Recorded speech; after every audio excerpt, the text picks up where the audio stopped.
My book is a memoir about my real life, and people describe it as pornographic. Like, you can't call my life pornographic. It is on. You've said in an interview it's not a great leap to go from editorial cartoonists being silenced through threats to regular people being reported and questioned about their political beliefs and doing something innocuous as making fun of a politician. Do you think we're headed in that direction? And what would you do if you felt like your freedom of expression was under threat? Obviously, you were able to quit the Washington Post, which is a dramatic thing to have to do. Yeah, I do believe that it's not a big leap to go from, satirists, not just cartoonists, but satirists in general, stand-up comedians, being silenced through either their, the businesses that support them, or just by people threatening them, and self-censoring. And I think that's where the danger is going. I think eventually, we've seen it happen. We're all older, but, it happened in East Germany. People were reporting on neighbors, for saying things they didn't think they should be saying. So I could see that happening. Yeah. Look how much has happened in the 8 months since he's become president. So I think it's a valid threat. Yeah. So Alison, your book Fun Home has been targeted by various book bans because of its LGBTQ themes. Completely unspent. The fictional Alison moderates a banned books panel and has a sister who's going, quote, full Hitler as a member of Liberty Moms, which is a very thinly veiled reference to parents' rights / book banning group Moms for Liberty. Why do you talk about this? And why do you think real life conservative parents are so worried about books will turn their kids gay, or what happens when gay kids can't read books, alternately, that don't reflect on their experiences? I don't. They still become gay because I didn't read a lot of books that reflected on my experience, but they still.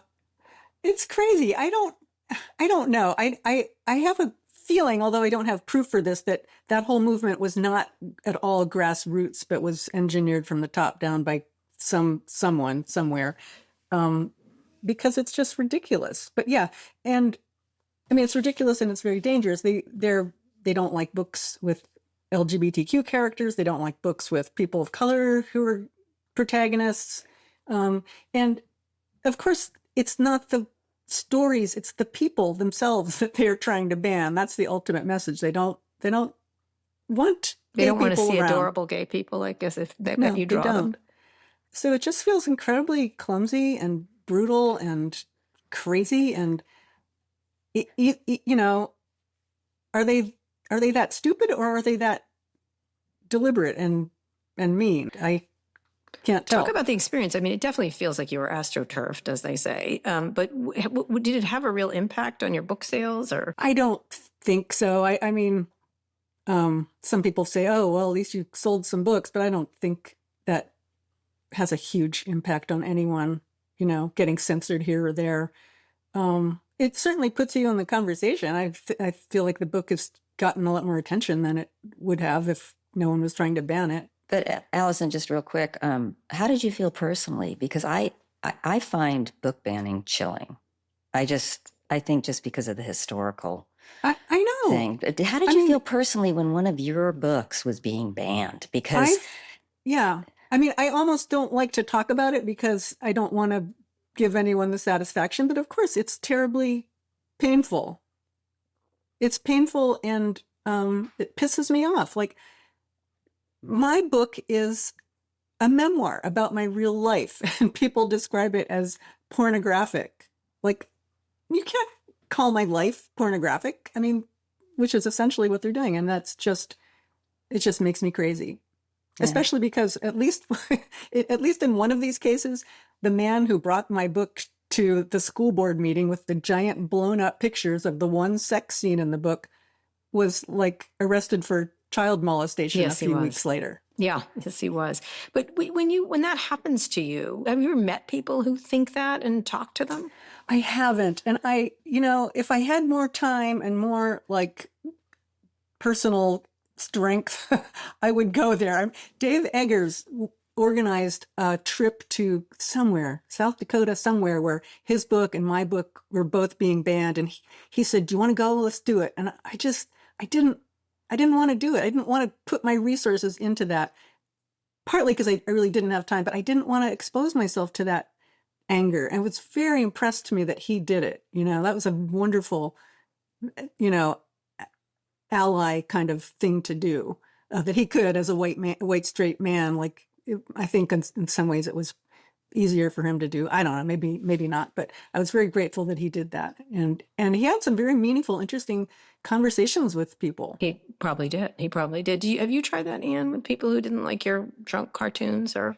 Oh, yeah. I mean, just through email, because, I actually have had good conversations with conservatives, but this is all prior MAGA stuff. This was a while back. I mean, and I have no problem. I think for me, it's just the time element. It's really kind of hard to put aside so much time when you're working to have these back and forths.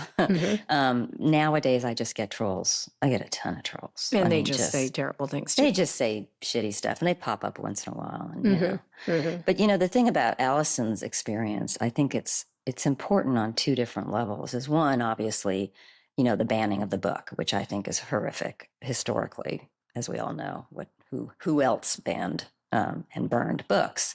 But on another level, it's also an attack against free speech, because you're silencing voices, and if you're banning these books and nobody has exposure to a different opinion, or, just your fellow man that you know nothing about, fellow human being, excuse me, then that's dangerous. That's dangerous on a lot of different levels. And I think the book banning is, I don't have children, so, I'm not coming at it from that point of view. But, I just don't understand how, it kind of goes back to the way I think about free speech. If you don't know what you're arguing about, then how can you argue? That's fair. I think they think that the exposure is the issue, right? The exposure to the idea it was going to, and it doesn't. Of course, it doesn't keep them away. It doesn't, and it's the same thing with the Danish cartoonist. There were no American newspapers, I think, except maybe one or two, that actually printed those cartoons that everybody was having a big old fit about. How do you discuss it? How do you sit there and argue what is appropriate and what isn't if you can't see them? Well, I think they're trying, you're talking about the cartoons that depicted Muhammad. Yes, exactly. People don't know. I think they just do that. I've had people, I do talk to these people all the time, and they end up as fans. That's how I like get new fans, because I talk to them, and I think they just desperately need to be talked to, in some weird way. But I have a lot of kids, and I had one right-wing person saying to me, "You people make gay people." I said, "I make straight people." I seem not unable to make gay people, but you make all the gay people, not me. I can give them so many visits to, Lucretia Mott's home, and it just doesn't work. And trust me, my ex-wife used to take them always to the Suffragette Museum, and they're very straight. No matter how much we try, we don't try at all. We don't care.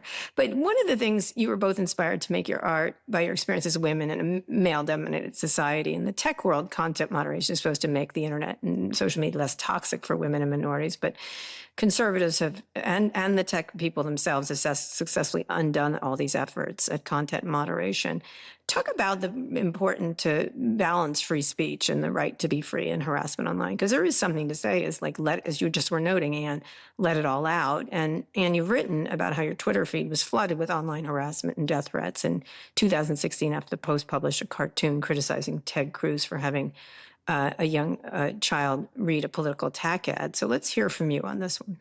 So first of all, editorial cartoons are very used to getting criticism. It all started with, letters and calls to the editors, and then we went into emails.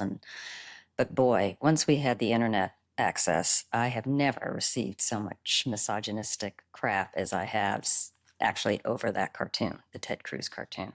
Having said that, I do think that it's better to let these idiots talk. When the Ted Cruz thing happened, I was still working for the Post. I didn't respond. I see that differently now. I respond. I also let my readers respond.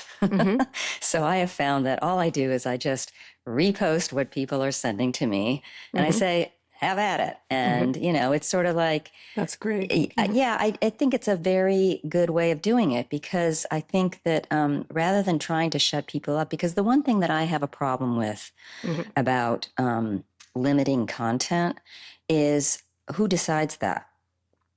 You know what I mean? It's like I did a long form piece about, especially after Charlie Hebdo, when the conversation went from, je suis Charlie to wait a minute, they shouldn't be doing that. Those kind of cartoons. Who decides what is the red line? So I guess I'm a little bit more on the side that let the idiots talk, but that doesn't mean you can't challenge them. As long as somebody isn't threatening to kill you, that's different. You start talking about killing me, then yes, you should be, because it's happening, especially with cartoonists, which is really So yeah, I'm kind of that. I mean, Alison, I don't know, how do you feel differently about that? Let me note, Alison and Spent, your alter ego worries about political violence, and you yearn to learn how to shoot a gun in order to protect yourself from the Proud Boys. Censorship can come in many forms, and fear is obviously one of them. Governments aren't the only ones that target artists, so do vigilantes. How do you think about censorship in that context? And how much do you personally worry about political violence? You may not be speaking through this person, but you kind of are in a way. I don't feel consumed by that anxiety, but it's running on my in my background all the time. I mean, there's so many guns floating around this country, and who's got most of them? It's a little frightening. But I miss the old internet. I had such a wonderful community of readers back in the aughts, when I had a blog, and people would just log on and make comments, and I didn't have to moderate it because there was no trolls there. I mean, eventually they came, and then I had to stop, and then everything got so shitty after Gamergate, and I was really out. But I miss, that good aspect of the internet, which is now a thing of the past. Absolutely. But why does this character want to shoot a gun? I mean, I have a lot of friends who had, when I read it, I was like, so I just had a friend send me a picture who was a liberal shooting an AK-47, it looked like. And I was like, oh, don't get a gun. Please don't get a gun. And at the same time, I thought about it. Well, to research that scene, I tried shooting a gun. It's actually my partner's brother has a lot of guns, and he agreed to take me shooting, and he brought his Glock. And it was like, at first it was just this abstract idea, but then we were really doing it. We were going into this shooting range with all these guys, and then I was holding this lethal weapon, and it kicked like mad. I never felt anything like the jolt that went through my body, and it just scared the shit out of me. Like, I'm not messing with this. But I feel glad that I tried it, just to get a sense of it. But yeah, you study war, you get war. So I don't need to learn to shoot. You don't need to learn to shoot. So it's not, the real Alison's not going to yearn to shoot a gun to protect herself. No, but we do have a 22 for scaring the bears. FYI, it's here. Yeah. Just anyone, just so you know.